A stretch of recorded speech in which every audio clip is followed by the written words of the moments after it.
Hello everybody, I'm Colin D. Ellis and welcome to the Culture and Coffee podcast, where every episode I discuss a new topic of workplace culture and provide some insights and some practical things for you to do. Don't forget to like, subscribe and to share with people who you may think would be interested. Okay, let's get on with today's episode.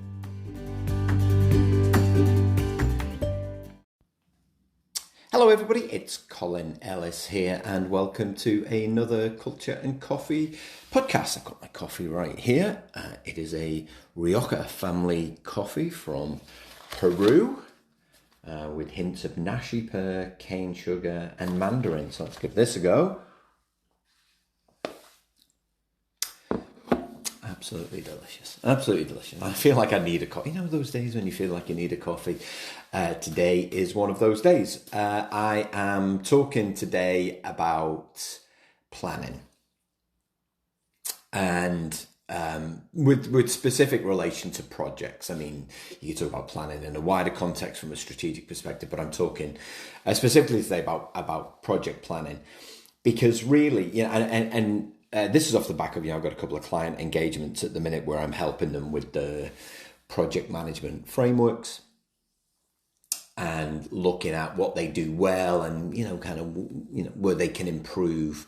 And in both cases, it's with actual planning. So I thought it would be worth talking about. Now, where do projects fit in culturally? When organizations set out to deliver strategy, there's two mechanisms for them to deliver their strategy, and that's kind of business as usual, the stuff that any organization does on a day-to-day basis, no matter what kind of organization it is, and also projects. And projects are unique, usually time-bound pieces of work. Often they create assets. Sometimes they have a different budget. So if you're building an asset, you can use a capital budget, whereas business as usual is generally funded from operating expenditure. OPEX budget, CAPEX budget is for building assets. And of course, projects are a key part of keeping an organization relevant, making sure it can keep up with its competitors, fixing things that are broken, enhancing stuff that already works, those kinds of things. It can be building a new stadium to generate new revenue, or it can be, updating a finance system. It can be, simple things like that. It's not always technology, but they're crucially important because without projects, organizations will essentially stand still. Their cultures will stagnate, and then that'll be that. That'll be, end of, so you only have to look at some of the big organization failures of the past, things like Blockbuster Video. Yes, it's a failure of innovation, but they didn't actually put any money into creative projects. What do we need to look at? What do we need to do differently? What's a unique piece of work that we can do to keep our existing customers and maybe to win new ones? And of course, Blockbuster is a great case study because you can look at it and say, actually, they should have had a project to start work on, kind of using the internet more back in the day. So projects are really, really important. But unfortunately, still lip service is paid to projects. Yeah, I wanted to put a positive frame on that, hence the pause. But I think it is. Anybody involved in a world of projects listening to the podcast going, like they're the poor cousins. Someone who was involved in projects for over 15 years, when I think back, I had to scrap and fight for every single dollar to develop my project management capability. And yet we often had, $500 million worth of projects to deliver. And yet, they wouldn't invest the money in actually developing the people to deliver the project. It's absolutely crazy. Not only that, I think senior managers tend to be almost immediately impatient with projects. So as soon as something's signed off, right? So usually there's some form of business case. And a business case is a means of justifying that something's worth investing in. Once that's signed, senior managers like, right, well, let's just start and deliver it. And this is a huge, huge problem. So I call senior managers, these kind of senior managers, Nike project sponsors, Nike, just do it, just do it, just do it, just do it. But of course, you can't just do it. What you need to do is and it doesn't matter what kind of project you're running, there are different methods for doing it.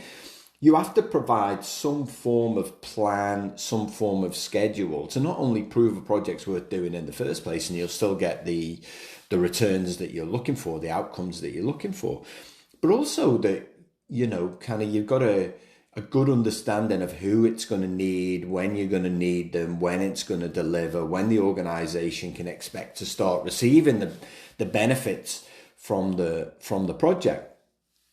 And so, plans they're a validation that something is worth investing time and money in.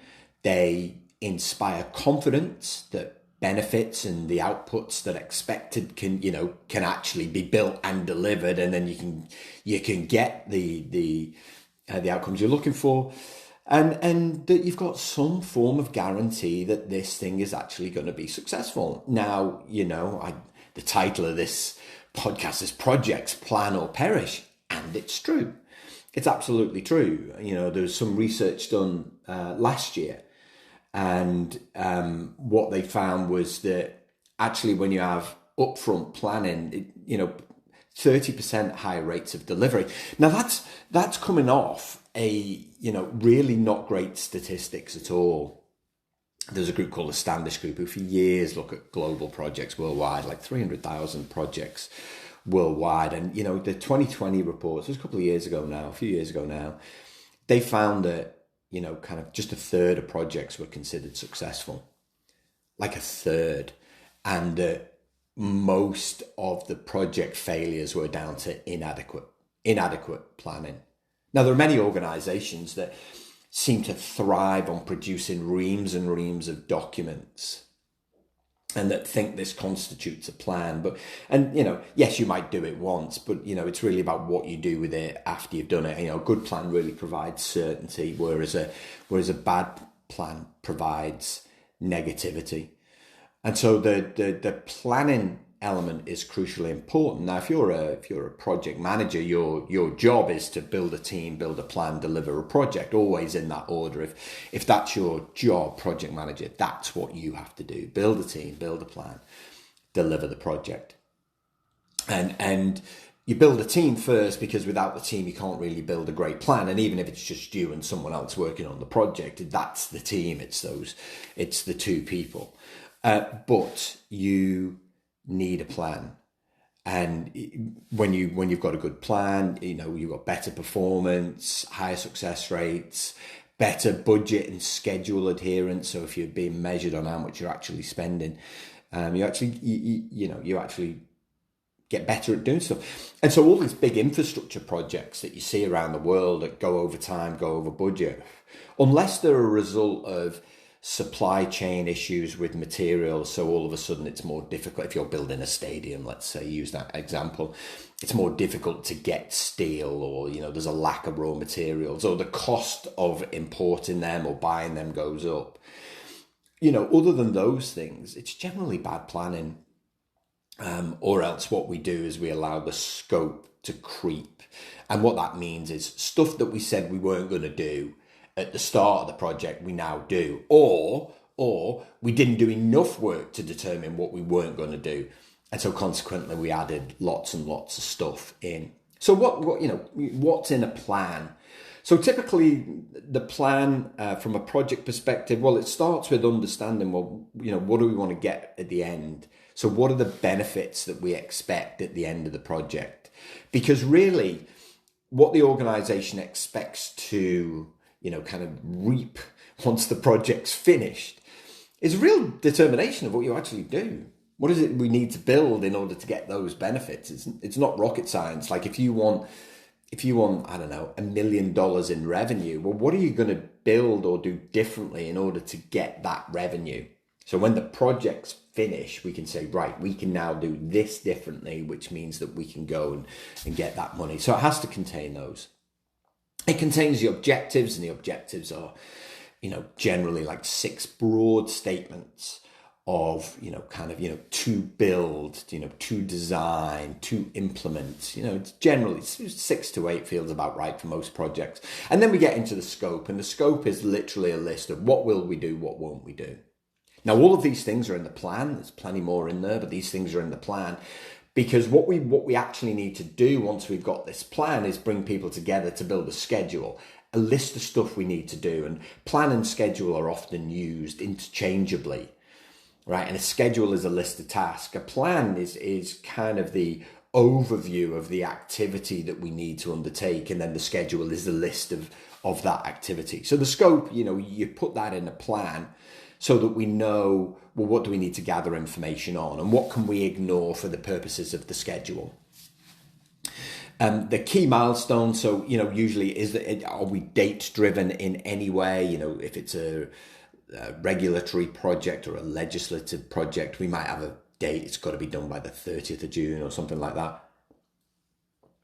And so it's important to put those in. And then, we're going to document, well, what we, at this stage, what are the key risks?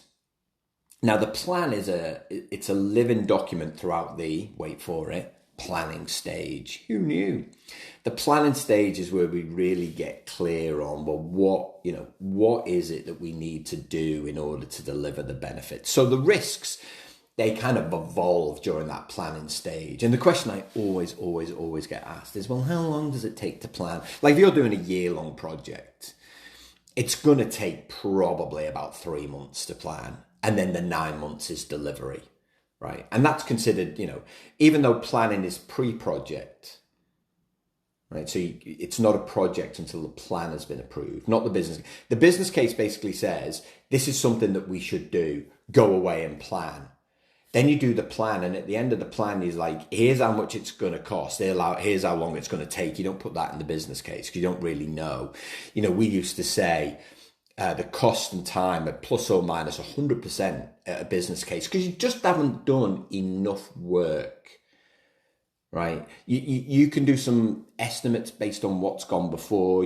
I know that it will take me an hour and a half to fly from Melbourne to Sydney. Actually, I know that it will take 2.5 hours door to door for me to get from my home to Sydney airport, right? But that's based on kind of past knowledge and is relatively accurate. But if there's a delay, if there's an accident on the roads or some kind of road works, if there's an issue with the plane, if the plane misses its slot, this is where a plan really then brings all of those details together, understands the risks, and we can say, listen, we can get you door to door from Melbourne to Sydney in 3 hours. All right, yes, so you've added half an hour, but you've got that certainty then, based on what we see, based on the data, the average amount of time that planes are delayed, all of those kinds of things. So the risks will kind of evolve. A risk is something, what could go wrong. There are no issues at this stage because nothing's going wrong because we haven't actually started the project. So also in the plan is a list of the stakeholders. So who needs to be involved? When do they need to be involved? We want to make sure that the right people are involved at the right time, particularly during planning, so we can get that certainty over time and cost. We're also going to put in how it's going to be governed, so someone has to be on the hook for it. And it's usually the person who is charged with getting the benefits at the end of the project.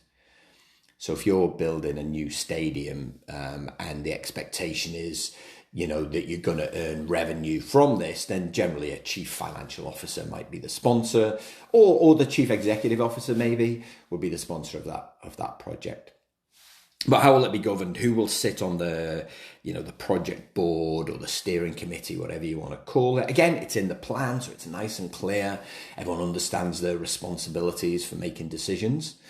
How will we communicate and report on progress? That's in the plan.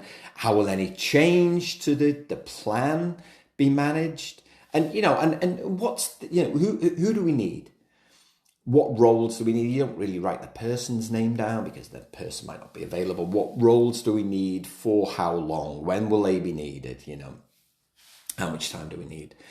And of course, a big part of that will be, a big part of the plan is also determining the team culture. Is, all right, well, we're, for the bigger projects, this is work that I do today, is when people undertake big projects, they're like, okay, well, this project's going to cost, I don't know, like $1 million. The recent one I did, it was $1 million. So they brought me in for 2 days to actually work with the team to help them define the team culture, right? Build a team first, build a plan, deliver the project. If you've got a really good team, a really good plan, project's going to go really well. Guaranteed. Almost every, instance I've worked in, the ones that have gone badly is where the conditions external to the project have changed and really out of your control. But the teams within a project manager's control and the plans within a project manager's control as well. So if you can control in inverted commas, those two elements, you've got the best chance of success. So that, that's the information generally in a plan. Of course, the cost is in there, the time is in there. And the way that you get to all of that detail generally is a series of workshops. And depending on the size of the project, you might need many workshops. If it's a small project, you might just have one workshop with 1 or 2 people in the room. If you're doing projects in a more, let's say, agile way, and I kind of use that word advisedly because it's become synonymous with a method, even though agile as an original concept was all about culture, but that's fine. But if you use it in more agile way, you're just doing smaller sprints, and the sprint planning is a lot shorter. For bigger projects, we call those waterfall projects. It's a series of workshops to get to the information that you need. And often what you'll do, and what we used to do as project managers, and it's what I used to train project managers in, it's what I still train project managers in, is how to do a bit of a work breakdown structure.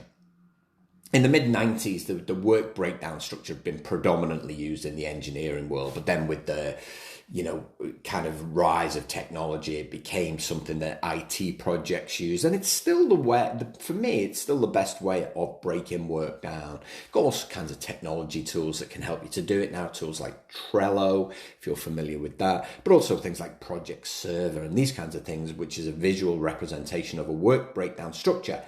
However, to get to the information that you need a bunch of people in a room. And, when it comes to doing this kind of work, face to face, if it's possible to do it, is still the best way to do this, because you create such a buzz. You find that when people are literally in the same room, the ideas spring forth as well about, how we could do things differently. Can you do it virtually? Listen, only if there's no other option. You can, but it's a lot harder work. It really, really is. So the work breakdown structure is where you take a product, something that you need to build, and it might be a report, it might be a piece of development, it might be, implementing some seats in a stadium. And then you break it down and say, okay, the end product is seats implemented. That's the end. So what are the tasks that we have to get to where we get to seats implemented? But we have to buy the seats, we have to procure the seats, we have to, get all of the measurements, we have to get the nuts and the bolts, we have to get someone to actually install them. And at that point, we can say seats installed. Of course, for a stadium, it's thousands and thousands of seats. So you might break it down into, north stand seats implemented. But this is the point, right? All of a sudden, straight away, you're like, wow, that sounds like a lot of work. Yeah, it is. But you do that work to guarantee success. Companies that McKinsey's found in 2023, companies that excel at planning are twice as likely to either meet or exceed project objectives. Meet or exceed. Most organizations' projects disappoint. And then when I ask them how long they spend planning, they're like, well, not very long, actually. And so this is why kind of planning has to be, the one thing that organizations really, really look to excel at if they want to make sure, because, the consequences are, sorry, I'm finished that sentence. If they want to make sure that actually they're really efficient at delivering, one of the consequences of that is that if projects go over time, then all of a sudden people are needed longer, and that'll have a negative impact on other work, not only business as usual. And we get to the point where we're burning staff out. We're burning staff out because we're asking them to work on too many things at once. Then they'll take time off sick because that's what they have to do to recover. And that will then have a knock-on effect to other work. And so we really do need to think about, well, how are we planning? How are we scheduling? How are we making sure that we're not overworking people? And listen, every employee wants to be doing productive work about 80% of their week. The other 20%, they're actually stopping and having their lunch and a break and going to the bathroom and things like this.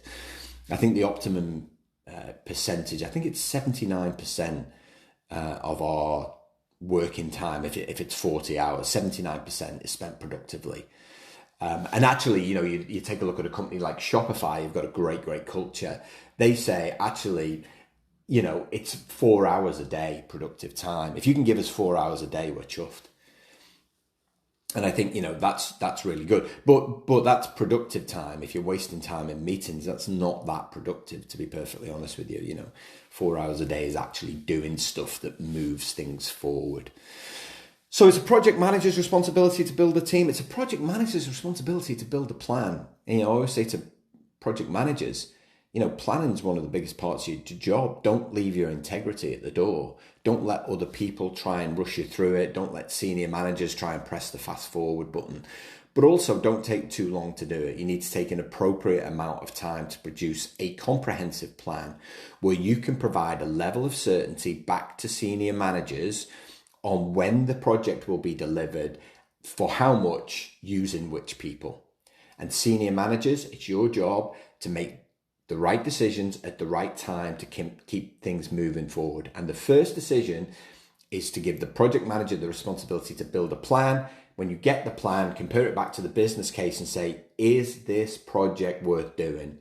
If the benefits are $1 million, but it's going to cost you $2 million to deliver the project, probably not worth doing, unless you're getting $1 million a year over the next 10 years, right? It's probably not worth doing. There are too many projects that get approved that just go nowhere and should never have been approved in the first place. And you end up with the sunk cost bias where we keep spending money because we've already started to spend money. So it's true to say that without a plan, a project will absolutely perish. So by putting time, thought, and effort into doing things in the right way, organizations can avoid that and create conditions for continual success. Hope you enjoyed today's session or today's podcast on project planning. See you next time. Ta-ra for now.